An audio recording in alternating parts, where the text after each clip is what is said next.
ഇനി എയ്ഡ്സിന് എങ്ങനെയാണ് അതിനെ ഡയഗ്നോസ് ചെയ്യുക, എയ്ഡ്സ് ഉണ്ടോ ഇല്ലയെന്ന് എങ്ങനെയാണ് തിരിച്ചറിയുന്നത്? സോ ആ ഡയഗ്നോസിസ് ചെയ്യുന്ന ടെസ്റ്റ് വൈഡ്ലി യൂസ് ചെയ്യുന്നത് എലൈസ എന്ന് പറഞ്ഞൊരു ടെസ്റ്റാണ്. ഏറ്റവും കൂടുതലായിട്ട് യൂസ് ചെയ്യുന്ന ഒരു ടെസ്റ്റാണ് എയ്ഡ്സിനെ ഡയഗ്നോസിസ് ചെയ്യാനായിട്ട് എലൈസ. എലൈസ എന്ന് പറഞ്ഞാൽ enzyme linked immunosorbent assay. Enzyme linked immunosorbent assay. Enzyme linked immunosorbent assay അതാണ് എലൈസ. സോ ഈ ടെസ്റ്റിലൂടെയാണ് നമ്മൾക്ക് എയ്ഡ്സ് ഉണ്ടോ ഇല്ലയെന്ന് ഡിറ്റക്ട് ചെയ്യാൻ, ഡയഗ്നോസിസ് ചെയ്യാൻ പറ്റും. ഇതുപോലെ വെസ്റ്റേൺ ബ്ലോട്ടിങ്ങും എലൈസ ടെസ്റ്റ് ചെയ്യാൻ അതിൻ്റെ കൺഫർമേഷന് വേണ്ടിയിട്ട് യൂസ് ചെയ്യാറുണ്ട്. അതുപോലെ ട്രീറ്റ്മെൻറ്റ് എങ്ങനെയാണ് നമുക്കിതിനെ ട്രീറ്റ് ചെയ്യാമെന്ന്. സോ ട്രീറ്റ്മെൻറ്റ് എന്ന് പറഞ്ഞു കഴിഞ്ഞാൽ സത്യം പറയുകയാണെങ്കിൽ ഈ എയ്ഡ്സിന് ഒരു ട്രീറ്റ്മെൻറ്റ് ഇല്ല, അല്ലെങ്കിൽ അത് കംപ്ലീറ്റ്ലി ക്യൂർ ചെയ്യാൻ പറ്റുന്ന ഒരു ക്യൂർ ഇല്ലാത്ത ഒരു ഡിസീസ് എന്ന് പറയാം.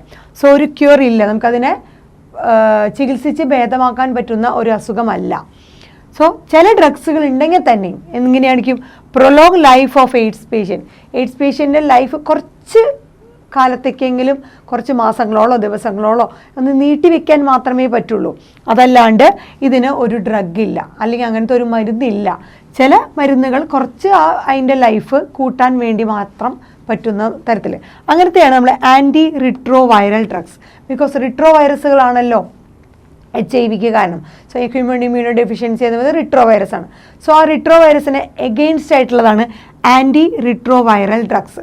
അങ്ങനത്തെ ആൻറ്റി റിട്രോ വൈറൽ ഡ്രഗ്സുകൾ വേണമെങ്കിൽ ഉപയോഗിക്കുകയാണെങ്കിൽ തന്നെ പാർഷ്യലി ഇഫക്റ്റീവാണ്, വളരെ കുറവ് മാത്രം എഫക്റ്റീവാണ്. അത് കംപ്ലീറ്റ് ആയിട്ട് പോയിട്ട് അതിന് ക്യൂറില്ല. എന്ത് തന്നെയായാലും ഒരു ഡെത്തിൽ നിന്ന് ആ ഒരു പേഷ്യൻറ്റിനെ നമുക്ക് തിരിച്ചു കൊണ്ടുവരാൻ പറ്റില്ല. നമ്മുടെ ബോഡിയിലെ ടോട്ടൽ ഇമ്മ്യൂൺ സിസ്റ്റം ഇല്ലാണ്ടായി പോവാണ്. ശരിക്കും പറയുകയാണെങ്കിൽ HIV വൈറസ് കയറിയിട്ട് നമ്മൾ ഒരൊറ്റൊരു ഇതല്ല, നമ്മൾ സിൻഡ്രം എന്ന് പറഞ്ഞാൽ എന്താ, എ ഗ്രൂപ്പ് ഓഫ് സിംറ്റംസ്, നമുക്ക് ഒരു കൂട്ടം സിംറ്റംസുകൾ ഉണ്ടാവുകയാണ്. ഒരുപാട് ഡിസീസുകൾ വന്ന് അറ്റാക്ക് ചെയ്തിട്ടാണ് ഒരു HIV പേഷ്യൻ്റ് മരിക്കുന്നത്. അല്ലാണ്ട് ഒരു പെർട്ടിക്കുലർ ഡിസീസ് മാത്രമല്ല വരുന്നത്, ഒരുപാട് ഡിസീസുകൾ ആ വ്യക്തിയുടെ ബോഡിയിലുണ്ടായി ഇമ്മ്യൂണിറ്റി അങ്ങനെ തന്നെ ഇല്ലാണ്ടാവുന്നു. എന്തുകൊണ്ടാണ് ഇമ്മ്യൂണിറ്റി ഇല്ലാണ്ടാവുന്നത്? ആ T ഹെൽപ്പർ ലിംഫോസൈറ്റുകളെ അറ്റാക്ക് ചെയ്ത് അത് നമ്മുടെ ഇമ്മ്യൂണിറ്റി പ്രൊവൈഡ് ചെയ്യണത് മൊത്തം ഇല്ലാണ്ടാവുന്നു. സോ സാധാരണ ചെറിയ ഇൻഫെക്ഷൻസ് വന്നാൽ പോലും നമ്മുടെ ബോഡിക്ക് അതിനെ കോപ്പപ്പ് ചെയ്യാൻ പറ്റില്ല, അതിനുമായിട്ട് പ്രതികരിക്കാനോ റെസിസ്റ്റ് ചെയ്യാനോ പറ്റുന്നില്ല. നോർമൽ ഇൻഫെക്ഷൻസിനെ പോലും പ്രതികരിക്കാൻ പറ്റാത്ത തരത്തിലായി മാറുന്നു നമ്മുടെ ബോഡി. അങ്ങനെ ചെറിയ ഇൻഫെക്ഷൻസ് വന്നിട്ട് പനി, ചുമ, അങ്ങനെ ചെറിയ ചെറിയ അസുഖങ്ങൾ വന്നിട്ട് തന്നെ അങ്ങനെ ടോട്ടൽ ഒരു ഗ്രൂപ്പ് ഓഫ് സിംറ്റംസ് ആ ബോഡിയിൽ ഉണ്ടാക്കി അങ്ങനത്തെ ഒരു വ്യക്തി അവസാനം മരണത്തിലേക്ക് എത്തുന്നു. ഒരിക്കലും അതിൽ നിന്ന് തിരിച്ചു കൊണ്ടുവരാനായിട്ട് സാധിക്കില്ല. നമുക്ക് ജസ്റ്റ് കുറച്ച് ഒരു ലൈഫിനെ നീട്ടിവെക്കാം എന്നുള്ളത് മാത്രമേ പറ്റുള്ളൂ. അതും ആൻറ്റി റിട്രോ വൈറൽ ഡ്രഗ്സുകൾ വളരെ പാർഷ്യലി മാത്രം ഇഫക്റ്റീവായിട്ടുള്ള. സോ കംപ്ലീറ്റ്ലി ഒരു ക്യൂറ് എയ്ഡ്സിനില്ല. അങ്ങനത്തെ ഒരു എക്സാമ്പിളാണ്, ആൻറ്റി റിട്രോ വൈറലിന് ഒരു എക്സാമ്പിളാണ് AZT. ആദ്യമായിട്ട് യൂസ് ചെയ്തിരുന്ന ഒരു ആൻറ്റി റിട്രോ വൈറൽ ഡ്രഗാണ് എയ്ഡ്സിനായിട്ട്. AZT എന്ന് പറഞ്ഞാൽ 3-അസിഡോസ് 3-ഡൈഡിയോക്സിതൈമിഡിൻ. അതൊരു പാർഷ്യലി ഇഫക്റ്റീവായിട്ടുള്ള ഒരു ആൻറ്റി റിട്രോ വൈറൽ ഡ്രഗാണ് എയ്ഡ്സിന് യൂസ് ചെയ്യുന്നത്. എന്നിരുന്നാലും ഒരിക്കലും ഈ അസുഖത്തിനെ ക്യൂർ ചെയ്യാൻ പറ്റില്ല. നമുക്ക് കുറച്ച് നാൾ മാത്രം വേണമെങ്കിൽ ആ ലൈഫിനെ ഒന്ന് സസ്പെൻഡ് ചെയ്യാൻ, പ്രൊലോങ് ചെയ്യാൻ പറ്റുമെന്ന് മാത്രം, നീട്ടിവെക്കാം. അല്ലാണ്ട് ഇതിൽ നിന്ന് രക്ഷപ്പെടും എന്നുള്ളത് ഉറപ്പല്ല. ഒരിക്കലും ഇതിൽ നിന്ന് രക്ഷപ്പെടാൻ അല്ലെങ്കിൽ ഇതിൽ നിന്ന് തിരിച്ചു വരാൻ പറ്റില്ല. ഇനി എയ്ഡ്സ് വന്നു കഴിഞ്ഞാൽ കാണിക്കുന്ന കുറച്ച് ലക്ഷണങ്ങൾ എന്ന് പറഞ്ഞു കഴിഞ്ഞാൽ WBC WBCയുടെ എണ്ണം കുറയും, ഡിസ്ട്രക്ഷൻ ആവും, ഡിസ്ട്രോയ് ആവാൻ തുടങ്ങും, ഇല്ലാണ്ടാവും. WBCയുടെ എണ്ണം നമ്മുടെ ഇമ്മ്യൂണിറ്റീനെ ഒരുപാട് സഹായിക്കുന്ന വൈറ്റ് ബ്ലഡ് സെൽസുകളൊക്കെ ഡിസ്ട്രോയ് ആയി പോവും. അതുപോലെ നമ്മുടെ ബ്രെയിൻ ഡാമേജ് വരും. നമുക്ക് ഒരു കാരണമില്ലാതെ പനി വരും, അൺഎക്സ്പ്ലെയിൻഡ് ആയിട്ട് നമുക്കൊരു റീസണും ഇല്ലാണ്ട് ഫീവർ വന്നുകൊണ്ടേയിരിക്കും. ബിക്കോസ് ചെറിയ ഇൻഫെക്ഷൻ മതി നമുക്കൊരു പനിയിലേക്ക് എത്തും. അതുപോലെ ഒരു കാരണവുമില്ലാണ്ട് നമ്മുടെ ബോഡി വെയിറ്റ് ലോസ് നന്നായിട്ട് വരും, വെയിറ്റ് ലോസ് കാരണമില്ലാതെ തന്നെ വെയിറ്റ് ലോസ് ഉണ്ടാകുന്നു. നമുക്ക് ഡയേറിയ, അത് സാധാരണ ഡയേറിയല്ല, വയറിളക്കമല്ല, ഭയങ്കര ക്രോണിക് ആയിട്ടുള്ള ഡയേറിയ. അപ്പോൾ നമ്മുടെ ബോഡി ഡീഹൈഡ്രേഷൻ വരുന്നു. അതുപോലെ ഭയങ്കര ചുമ വരുന്നു. രാത്രിയൊക്കെ കാലങ്ങളിൽ നൈറ്റ് സ്വെറ്റ് ആവാൻ തുടങ്ങും, നമ്മൾ വിയർക്കും. പിന്നെ നമ്മുടെ ലിംഫ് ഗ്ലാൻഡുകളും അതൊക്കെ എൻലാർജ്ഡ് ആവാൻ തുടങ്ങും. നമുക്ക് തടസ്സം, ഷോർട്ട്നെസ് വരും ബ്രെത്തിൽ. ഇങ്ങനെ ഒരുപാട് ലക്ഷണങ്ങൾ നമുക്ക് ഗ്രൂപ്പ് ഓഫ് സിംറ്റംസ് തന്നെ നമുക്ക് ഉണ്ടാവുന്നുണ്ട്. അതുപോലെ നമ്മുടെ വൈറൽ, ബാക്ടീരിയ, പ്രോട്ടോസോവൻ ഇൻഫെക്ഷൻസ് നമ്മുടെ ബോഡിയിൽ ഏത് പാർട്ടിനെ വേണമെങ്കിലും ഇഫക്റ്റ് ചെയ്യാൻ തുടങ്ങും. അങ്ങനെ നമ്മുടെ ബോഡിയിലെ ഇമ്മ്യൂണിറ്റി കംപ്ലീറ്റ്ലി തകരാറിലാവുന്നു. അതാണ് ഇമ്മ്യൂണോ ഡെഫിഷ്യൻസി എന്ന് പറയുന്നത്. ഇനി ഇത് വരാതിരിക്കാൻ നമുക്ക് എന്ത് ചെയ്യാം? പ്രിവെൻഷൻ. എപ്പോഴും നമ്മൾ prevention is better than cure. നമുക്കറിയാം ഇതിന് as AIDS has no cure, നമുക്കിതിന് കംപ്ലീറ്റ് ആയിട്ടൊരു റെമഡി ഇല്ലാത്തത് കൊണ്ട് ഏറ്റവും നല്ല മെത്തേഡ് ഏതാണ്? Prevention is the best option. ഇത് വരാതെ കാത്തു സൂക്ഷിക്കുക എന്നുള്ളതാണ് ഏറ്റവും നല്ലൊരു ഓപ്ഷൻ. ബിക്കോസ് ഇതിനൊരു കംപ്ലീറ്റ്ലി ക്യൂർ അല്ലെങ്കിൽ അങ്ങനെ ഒരു സംഭവമില്ല. It is not a matter of negligence. ഇത് നമുക്ക് അങ്ങനെ വെറുതെ നെഗ്ലക്റ്റ് ചെയ്ത് കുഴപ്പമില്ല എന്ന് പറഞ്ഞ് നെഗ്ലക്റ്റ് ചെയ്യാൻ പറ്റുന്ന ഒരു മാറ്ററേ അല്ല എന്ത് എയ്ഡ്സ്. സോ എയ്ഡ്സിനെ നമ്മൾ വളരെ സീരിയസ് ആയിട്ട് കൺസിഡർ ചെയ്യേണ്ട ഒരു മാറ്ററാണ്, ഒരു ഡിസീസാണ്. നമുക്ക് ഒരിക്കലും നെഗ്ലക്റ്റ് ചെയ്യാൻ പറ്റില്ല. അതായത് അത് കുഴപ്പമില്ല, വലിയ കാര്യമില്ല എന്ന് നമുക്ക് അങ്ങനെ ഒരിക്കലും പറയാൻ പറ്റുന്ന ഒരു കാര്യമല്ല AIDS. So it is not a matter of negligence. നമുക്കിതിനെ നെഗ്ലക്റ്റ് ചെയ്യാൻ പറ്റില്ല, ഒഴിവാക്കാൻ പറ്റുന്ന ഒരു കേസല്ല. ഇതെന്തുകൊണ്ടാണ് ഒഴിവാക്കുന്നത് ഇത്ര സീരിയസ് ആണെന്ന് പറഞ്ഞത്? നമുക്കറിയാം ഇത് പകരുന്നത് മെത്തേഡുകൾ എന്തൊക്കെയാണ്? It spreads due to conscious behaviour. നമ്മുടെ ബോധപൂർവമായിട്ടുള്ള ബിഹേവിയർ കൊണ്ട് മാത്രമേ ഈ ഡിസീസ് പകരുള്ളൂ. നമ്മൾ പറഞ്ഞിരുന്നു എങ്ങനെയൊക്കെയാണ് HIV പകരുന്നത്, ട്രാൻസ്മിറ്റ് ആവുന്നത്. ഒന്ന് സെക്ഷൽ കോണ്ടാക്റ്റ് പറഞ്ഞിരുന്നു. പിന്നെ ഇൻഫെക്റ്റഡ് ആയിട്ട് പേഴ്സണിലെ ബ്ലഡ് അത് കൈമാറാണ്, ട്രാൻസ്ഫ്യൂഷൻ, ബ്ലഡോ ബ്ലഡ് പ്രോഡക്റ്റുകളോ. പിന്നെ ഈ ഡ്രഗ്, ഇൻട്രാവീനസ് ഡ്രഗ് യൂസ്, ഇങ്ങനെ ഇൻഫെക്റ്റഡ് ആയിട്ടുള്ള ആൾക്കാരുടെ അതേ സെയിം സിറിഞ്ചോ ഇത് യൂസ് ചെയ്യുകയാണെങ്കിൽ വരും. പിന്നെ ഇൻഫെക്റ്റഡ് ആയ അമ്മയിൽ നിന്ന് കുട്ടിയിലേക്ക് പ്ലാസൻ്റ വഴി. ഇത്രയും മെത്തേഡുകളിലൂടെയാണ്. അതൊക്കെ എന്താ? കോൺഷ്യസ് ആയിട്ടുള്ള behaviour. So it is purely spreads due to conscious behaviour. നമ്മുടെ ബോധപൂർവമായിട്ടുള്ള ബിഹേവിയർ കൊണ്ട് മാത്രമേ എയ്ഡ്സ് പകരുകയുള്ളൂ. അതുകൊണ്ടാണ് നമ്മൾ prevention is the best option. അപ്പോൾ ഇത് വരാതിരിക്കാൻ നമ്മൾ നല്ല ബോധപൂർവം തന്നെ കൈകാര്യം ചെയ്യേണ്ടതാണ്. So infection through blood transfusion.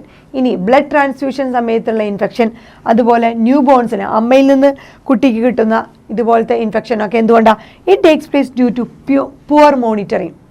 ശരിക്കും ഒരു ശ്രദ്ധയില്ലായ്മ, മോണിറ്ററിങ്ങിൻ്റെ ശ്രദ്ധക്കുറവുകൊണ്ട് മാത്രം, നമ്മൾ കറക്റ്റായിട്ട് ശ്രദ്ധിക്കാത്തത് കൊണ്ടും അതിൻ്റെ ഇഗ്നോറൻസ് കൊണ്ടും മാത്രമാണ് എയ്ഡ്സ് അഥവാ HIV പകരുന്നത്.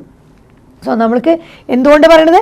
Conscious behaviour. നമ്മൾ ഈ പറഞ്ഞ എല്ലാം നമ്മൾ അറിഞ്ഞുകൊണ്ട് നമ്മുടെ ബോധപൂർവം ഉണ്ടാകുന്ന കാര്യങ്ങളാണ്. ഇൻ കേസ് നമ്മുടെ ബ്ലഡ് ട്രാൻസ്ഫ്യൂഷൻ ആയാലും അമ്മയിൽ നിന്ന് കുട്ടിക്ക് ഈ അസുഖം വരുന്നത് എന്തുകൊണ്ടാണ്? Poor monitoring. ശരിക്കും അത് ശ്രദ്ധിക്കാത്തത് കൊണ്ടാണ്. അപ്പോൾ കറക്റ്റായിട്ട് മോണിറ്റർ ചെയ്തിരുന്നെങ്കിൽ ഈ ബ്ലഡ് ചെക്ക് ചെയ്തിട്ട് മാത്രമാണ് ഒരാളിലേക്ക് അത് ട്രാൻസ്ഫ്യൂസ് ചെയ്യണമെങ്കിൽ അത് ട്രാൻസ്ഫർ ചെയ്യണമെങ്കിൽ അസുഖം വരില്ല. അതുപോലെ അമ്മയ്ക്കുണ്ടെങ്കിൽ അത് മുമ്പ് തന്നെ ഡയഗ്നോസിസ് ചെയ്ത് കണ്ടുപിടിച്ചു കഴിഞ്ഞാൽ കുട്ടിക്ക് അത് പകരാതിരിക്കാനുള്ള മാർഗങ്ങൾ ചെയ്യാം. അതാണ് പ്രിവെൻഷൻ ഈസ് ബെറ്റർ ഓപ്ഷൻ എന്ന് പറയുന്നത്. സോ ഇത് എന്തുകൊണ്ടാണ് കൂടുതലായിട്ട് പറയുന്നത്? നമ്മുടെ ഇഗ്നോറൻസ് കൊണ്ടാണ്, അജ്ഞത കൊണ്ട് മാത്രമാണ്. അതുകൊണ്ടാണ് ഇത് കറക്റ്റായിട്ട് പറയുന്നത് നമ്മുടെ അറിവില്ലായ്മ കൊണ്ട് മാത്രം വരുന്ന ഒരു ഡിസീസാണ്. സോ ഇതുകൊണ്ട് നമുക്കൊരു വാക്ക് പറയാം, ഡോണ്ട് ഡൈ ഓഫ് ഇഗ്നോറൻസ്. ഒരിക്കലും അജ്ഞത കൊണ്ട് മരിക്കരുത്. നമുക്ക് അറിവില്ലായ്മ കൊണ്ട് അല്ലെങ്കിൽ അജ്ഞത കൊണ്ട് നമ്മളൊരു മരണത്തിന് കാരണമാവരുത്.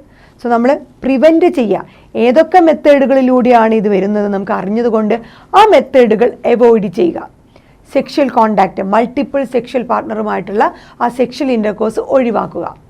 സെക്ഷലി ട്രാൻസ്മിറ്റഡ് ഡിസീസ് അവോയ്ഡ് ചെയ്യാനുള്ള ബെസ്റ്റ് ഓപ്ഷൻ നമ്മൾ പഠിച്ചിട്ടുണ്ടെന്ന് കോണ്ടംസ് യൂസ് ചെയ്യാം. സോ കോണ്ടംസ് യൂസ് ചെയ്യുക സെക്ഷലി ട്രാൻസ്മിറ്റഡ് ഡിസീസുകൾ പകരാതിരിക്കാനായിട്ട്.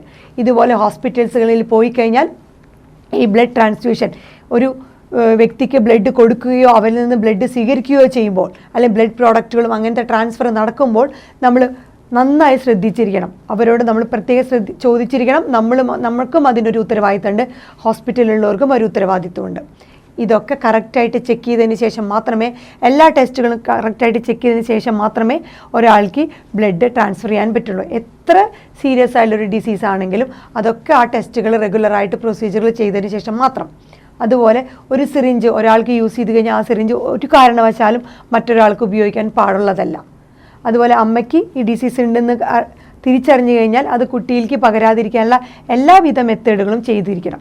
ഇതൊക്കെ നമ്മൾക്ക് കോൺഷ്യസ് ആയിട്ട് ചെയ്യേണ്ട കാര്യങ്ങളാണ്. സോ കോൺഷ്യസ് ആയിട്ടുള്ള മാറ്ററുകൾ നമ്മൾ ശ്രദ്ധിക്കാതെ ഇഗ്നോറൻസ് മൂലമാണ് ഈ പറഞ്ഞ എയ്ഡ്സുകൾ പകരുന്നത്. So don't dye of ignorance. അതാണ് മെയിനായിട്ട് പറയുന്നത്. അജ്ഞത കൊണ്ട് ഒരിക്കലും നമ്മൾ ഈ ഒരു എയ്ഡ്സ് എന്ന് പറഞ്ഞ ഇതുപോലൊരു മഹാമാരിക്ക് അടിമയാവരുത്. അതുപോലെ എയ്ഡ്സിനെ പ്രിവെൻറ്റ് ചെയ്യാനായിട്ട് നമ്മുടെ കൺട്രിയിൽ NACO ആൻഡ് NGOs ഈ പറഞ്ഞ സംഘടനകളൊക്കെ ഒരുപാട് എയ്ഡ്സിനെ കുറിച്ച് ബോധവൽക്കരണങ്ങൾ നടത്തിയിട്ടുണ്ട്. സോ അത് എന്തൊക്കെയാണ് നോക്കിയേ, NACO എന്ന് പറഞ്ഞാൽ നമ്മുടെ കൺട്രിയിലുള്ള national AIDS control organisation, national AIDS control organisation. അതുപോലെ NGO എന്ന് പറഞ്ഞു കഴിഞ്ഞാൽ non governmental organisation.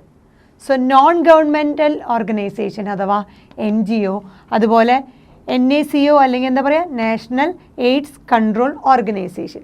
So NACO അഥവാ NGOs, ഈ രണ്ട് ഓർഗനൈസേഷൻസും നമ്മുടെ കൺട്രിയിൽ എഡ്യൂക്കേറ്റ് ദ പീപ്പിൾ അബൌട്ട് എയ്ഡ്സിനെ കുറിച്ച് ആളുകൾക്ക് ബോധവൽക്കരണം നടത്തിയിട്ടുണ്ട്. ഒരുപാട് ബോധം നമ്മുടെ കൺട്രിയിൽ ഈ എയ്ഡ്സിനെതിരായിട്ട്, എയ്ഡ്സ് എന്താണ്, എങ്ങനെയാണ് അത് സ്പ്രെഡ് ചെയ്യുന്നത്, അത് വരാതിരിക്കാൻ എന്തൊക്കെയുണ്ട്. സോ ഇതിൻ്റെ പ്രിവെൻഷൻ്റെ ഭാഗമായിട്ട്, വരാതിരിക്കുന്നതിൻ്റെ ഭാഗമായിട്ട് ഈ രണ്ട് സംഘടനകളും NACO and NGO, non governmental ഓർഗനൈസേഷനും നാഷണൽ എയ്ഡ്സ് കൺട്രോൾ ഓർഗനൈസേഷൻ, ഈ രണ്ട് സംഘടനകളും എന്താ ഒരുപാട് ജനങ്ങളെ ബോധവൽക്കരണം നടത്തിയിട്ടുണ്ട്.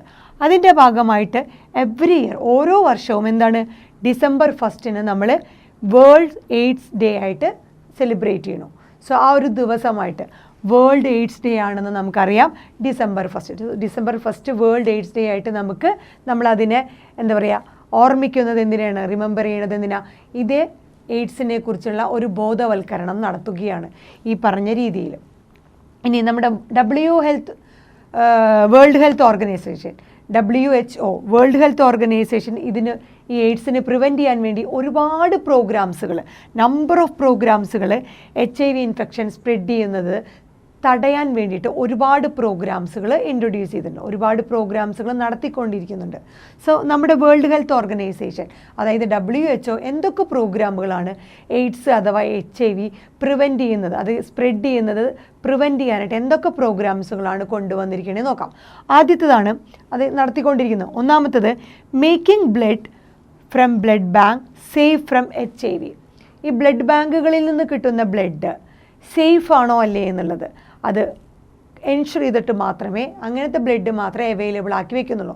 അതായത് ബ്ലഡ് ബാങ്കിൽ വരുന്ന ബ്ലഡുകൾ കറക്റ്റായിട്ട് ഡയഗ്നോസ് ചെയ്ത് ടെസ്റ്റ് ചെയ്ത് അത് സേഫ് ഫ്രം HIV ഇല്ലാത്തതാണെന്ന് ഉറപ്പ് വരുത്തിയതിന് ശേഷം മാത്രമേ ബ്ലഡ് ബാങ്കിൽ സ്റ്റോർ ചെയ്യുന്നുള്ളൂ.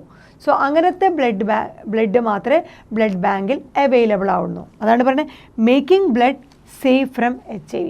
നമ്മൾക്ക് ബ്ലഡ് ബാങ്കിൽ നിന്ന് യൂസ് ചെയ്യാൻ പറ്റുന്ന ബ്ലഡുകൾ HIV നിന്ന് സേഫാണ്, അതില്ലാത്തതാണെന്ന് എൻഷുർ ചെയ്യുന്നു, ഉറപ്പിച്ചിട്ടാണ് ബ്ലഡ് ബാങ്കിൽ അത് സേവ് ചെയ്യുന്നത്. അതിനനുസരിച്ചുള്ള ടെസ്റ്റുകളൊക്കെ നടത്തിയിട്ട്. സോ അല്ലാത്തതൊന്നും അവിടെ സ്റ്റോർ ചെയ്യുന്നില്ല. അങ്ങനെ നമുക്ക് സേഫ് ആയിട്ടുള്ള ബ്ലഡ് മാത്രം ബ്ലഡ് ബാങ്കിൽ കിട്ടുമെന്ന് എൻഷുർ ചെയ്യുന്നു. രണ്ടാമത്തത് ensure only disposable needle or syringe. Disposable ആയിട്ടുള്ള നീഡിൽസും സിറിഞ്ചും മാത്രമേ ഉപയോഗിക്കാൻ പാടുള്ളൂ, അത് മാത്രമേ അവൈലബിൾ ആക്കി വെക്കാൻ പാടുള്ളൂ എന്ന് എൻഷുർ ചെയ്യും. എവിടേക്കാണ്? പബ്ലിക് ഹോസ്പിറ്റൽ, പ്രൈവറ്റ് ഹോസ്പിറ്റൽ, അതുപോലെ ക്ലിനിക്കുകളിലും. സോ പബ്ലിക് അല്ലെങ്കിൽ പ്രൈവറ്റ് ഹോസ്പിറ്റലുകളിലും ക്ലിനിക്കുകളിലും നമ്മൾ യൂസ് ചെയ്യേണ്ടത് ഡിസ്പോസിബിൾ നീഡിലും ആൻഡ് സിറിഞ്ചും മാത്രമേ. വൺസ് യൂസ് ചെയ്ത് കളയാൻ പറ്റുന്നത്, സോ റീയൂസ് ചെയ്യാൻ പറ്റാത്ത ഡിസ്പോസിബിൾ ആയിട്ടുള്ള നീഡിൽസും സിറിഞ്ചും മാത്രമേ അവൈലബിൾ ആക്കാൻ പാടുള്ളൂ. അതും എൻഷുർ ചെയ്യണം. അതാണ് എൻഷുർ ചെയ്യുന്നു. ഡിസ്പോസിബിൾ നീഡിലും സിറിഞ്ചും മാത്രം പ്രൈവറ്റ് ഹോസ്പിറ്റലാണെങ്കിലും പബ്ലിക് ഹോസ്പിറ്റലാണെങ്കിലും ക്ലിനിക്കുകളിലും ഇതുപോലത്തെ ഡിസ്പോസിബിൾ നീഡിൽസും സിറിഞ്ചും മാത്രമേ യൂസ് ചെയ്യാൻ പാടുള്ളതുള്ളൂ. അതും നമുക്കൊരു ഗ്യാരണ്ടി തരികയാണ്. അടുത്തത് ഫ്രീ ഡിസ്ട്രിബ്യൂഷൻ ഓഫ് കോണ്ടംസ്. ഈ സെക്സ് വർക്കേഴ്സിൻ്റെ ഇടയിലൊക്കെ നമ്മൾ കമ്പൽസറി ആയിട്ട് ഈ പറഞ്ഞ കോണ്ടംസ് ഡിസ്ട്രിബ്യൂട്ട് ചെയ്യുന്നു. അതല്ലാണ്ട് നമ്മുടെ ഹെൽത്ത് സെൻറ്ററുകളിലൊക്കെ എന്താണ് അങ്ങനെ നമ്മളൊക്കെ നമ്മുടെ ഈ ഇതുമായിട്ട് ബന്ധപ്പെട്ട എല്ലാ മെഡിക്കൽ ഇതിലും എന്താണ് free distribution of condoms. So ഗവൺമെൻറ്റിൻ്റെ ഭാഗത്തു നിന്നുള്ളതാണ് free distribution of condoms, especially ഇതുപോലെ സെക്സ് വർക്കേഴ്സിൻ്റെ ഇടയിലൊക്കെ. സോ കോണ്ടംസ് ഫ്രീ ആയിട്ട് തന്നെ ഡിസ്ട്രിബ്യൂട്ട് ചെയ്യാം. അങ്ങനെ സെക്ഷൽ കോണ്ടാക്റ്റിലൂടെ ഈ ഡിസീസ് വരുന്നത് ഒരു പരിധിവരെ തടയാൻ വേണ്ടിയിട്ട്. പിന്നെ ചെയ്യുന്നത് എന്താ? കൺട്രോളിങ് ഡ്രഗ് അബ്യൂസ് ഒരുപാട് നല്ല രീതിയിൽ കൺട്രോൾ ചെയ്യാം. സോ ഇൻട്രാവീനസ് ഡ്രഗ് യൂസേഴ്സിൻ്റെ ഇടയിൽ ഈ പറഞ്ഞ എയ്ഡ്സ് അല്ലെങ്കിൽ HIV സ്പ്രെഡ് ചെയ്യാനുള്ള സാധ്യത കൂടുതലുള്ളത് കൊണ്ട് ഇതുപോലത്തെ ഡ്രഗ് അബ്യൂസ് ഒരുപാട് തടയുക, കൺട്രോൾ ചെയ്യുക, അതും അതിൻ്റെ ഭാഗമാണ്. അങ്ങനത്തെ പ്രോഗ്രാമുകൾ കൊണ്ടുവന്നിട്ടുണ്ട്.